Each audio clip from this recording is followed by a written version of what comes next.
on voit qu'on a un assez grand espace entre la frame 5 et la frame 9.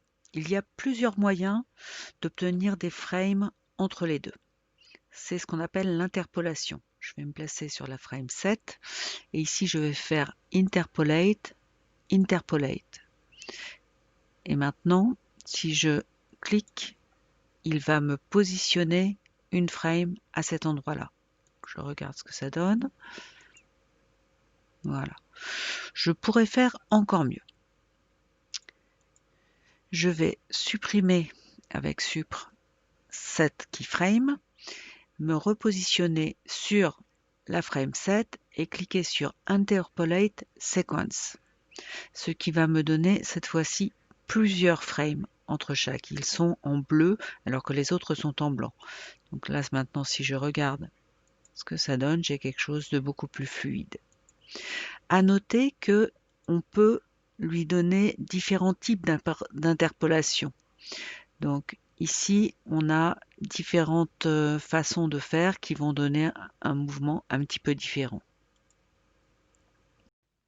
On peut changer la couleur de fond de notre dessin en cliquant ici sur World Properties et en changeant ici la couleur. Donc on va redescendre légèrement la luminosité et choisir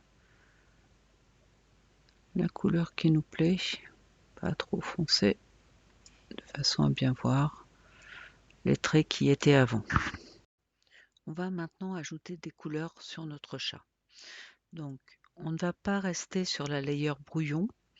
On va passer dans les Object Data Properties et faire plus pour ajouter une layer qu'on va appeler couleur.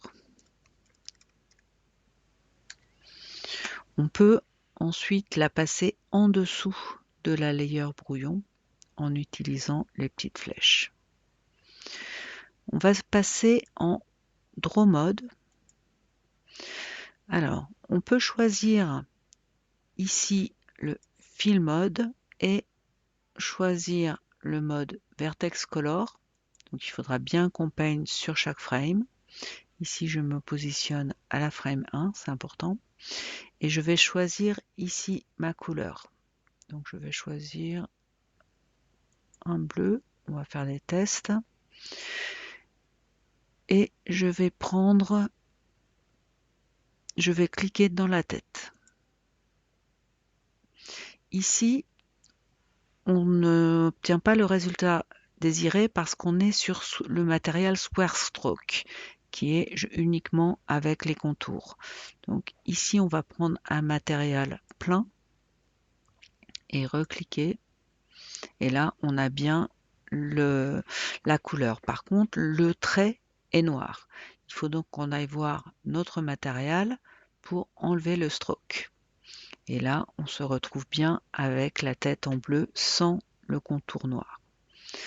Mais ici, les autres formes, si je clique ici, avec l'outil Fill, ça va remplir toute la page.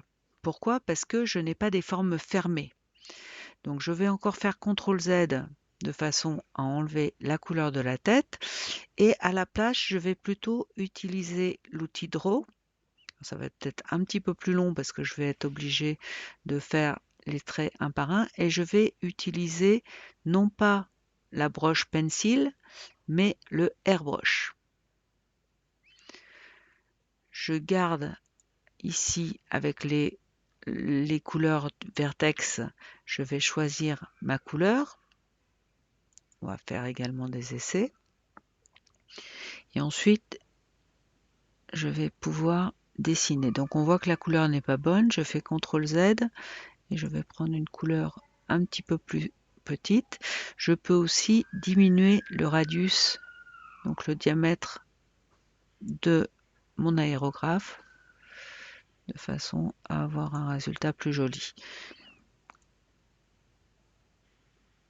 Voilà. On peut, comme avec les traits précédemment, utiliser le mode Sculpt de façon et ensuite l'outil Push de façon à retravailler notre trait. Alors ici, il faut bien penser à enlever le Selection Mask Only Sculpt Selected Stroke, sinon il n'agit que sur le trait sélectionné, qui là est probablement la courbe du dos. Ici, alors là j'ai un petit problème, je fais CTRL Z, je vais cadenasser la layer brouillon de façon à ne n'agir que sur la layer couleur. Ici j'aurai moins de soucis, je peux déplacer légèrement mes traits avec le Sculpt Mode. Ensuite je reviens en Draw Mode et quand je passe à la frame 3, on voit que mon dessin n'a pas suivi bien sûr. Il va falloir que je redessine. Alors quand je commence à redessiner, les traits d'en dessous disparaissent. Puisque là, on n'a pas fait Maj D, on fait à chaque fois un nouveau dessin. Il va falloir donc refaire sur chaque frame, on va être obligé de refaire notre dessin, notre peinture. Après, on pourra la retravailler avec le sculpt si ce n'est pas parfait. Il y a deux petites choses un petit peu embêtantes quand on travaille la couleur. C'est que par exemple ici, si ça dépasse et qu'on utilise la gomme, on ne peut pas gommer en largeur. En fait, si je fais CTRL Z et que je passe en mode Edit, on voit qu'il s'agit de traits. Ici, dans la gomme, je repasse en mode Draw. On a différentes options qui permettent de travailler soit les points, soit les traits, Stroke, ou Dissolve, c'est le mode sur lequel on est. Si on utilise Stroke, eh bien, on va effacer tout le trait. Alors, c'est assez pratique parce que là, ça va nous permettre de redessiner avec l'airbrush en diminuant un petit peu le radius. Pas trop, parce que sinon, ça va donner quelque chose qui ne va pas être très joli. Voilà. Et là, donc, en fait, c'est plutôt avec le Sculpt Mode que je vais pouvoir retravailler mes traits à l'aérographe. Autre problème, si je passe sur les dessins que j'ai interpolés, en fait, je ne peux pas interpoler l'airbrush. J'ai fait des tests et ça ne marche pas. Ça veut dire que je vais être obligée de retravailler toutes mes frames en Draw Mode et refaire tous les traits.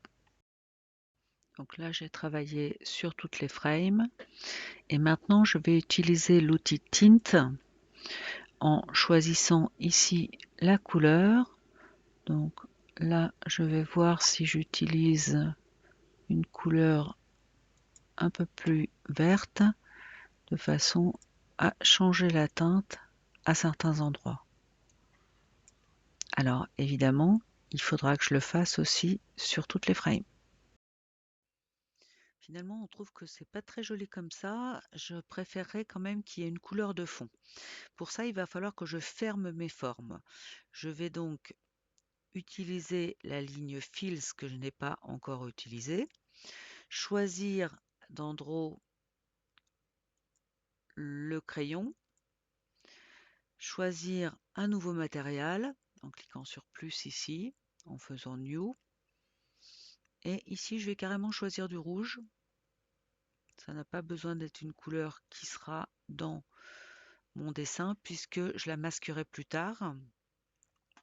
Je vais déjà supprimer toutes les keyframes sur la ligne Fills, sur la Layers Fills, Delete Keyframes, me positionner sur la frame 1 et je vais faire une ligne assez longue. Alors là, on voit qu'il y a un petit problème de couleur tout simplement parce que je suis restée dans le mode Vertex Color. Je fais CTRL Z et ici je me mets en mode matériel. Et maintenant, si je fais ma ligne, je vais la faire un peu plus longue puisque plus tard j'en aurai besoin. Si je regarde sur ma frame 15, voilà, ça me ferme bien aussi la forme sur la frame 15.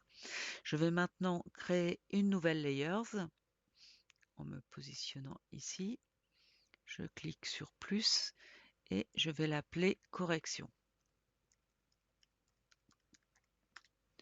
Maintenant, sur chaque frame, il va falloir que je rajoute un petit peu de trait au niveau du cou, de façon à fermer mes formes.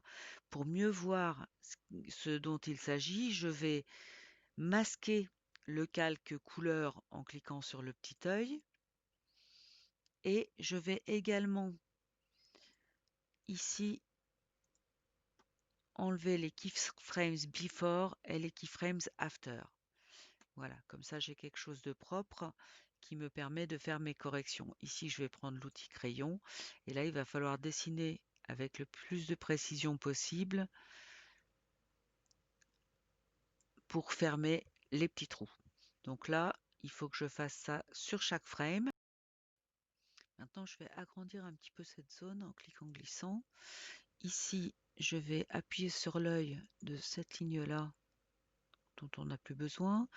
La ligne correction, pareil, on va la masquer, comme ça, on ne verra plus les petites corrections qui ont été faites pour fermer la forme. Et ici, on va se positionner sur le calque ombre. Là, on va aller dans les Object Data Properties. Et ici, on va cliquer sur Masque. Alors, pour l'instant, il ne se passe rien. On va agrandir et on va lui dire que ce qu'on veut, c'est que ce soit la ligne couleur qui masque la ligne des ombres.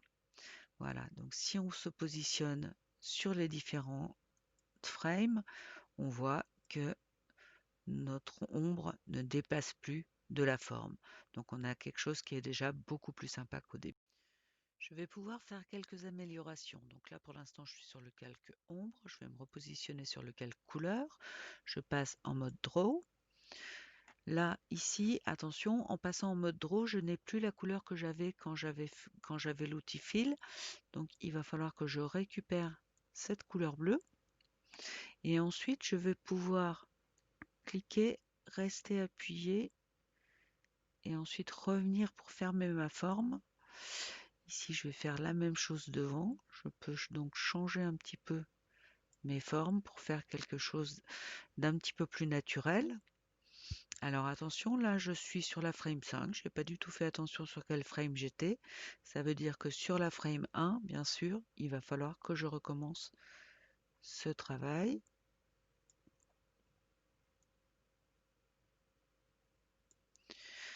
Là, j'ai enlevé l'onion skinning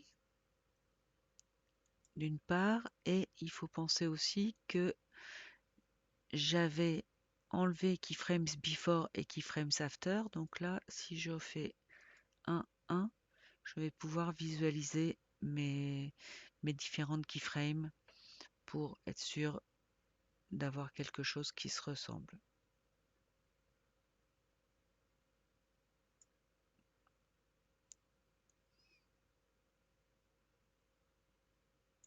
Ah, donc je peux faire des petites corrections, mais à chaque fois il faut que je ferme ma forme.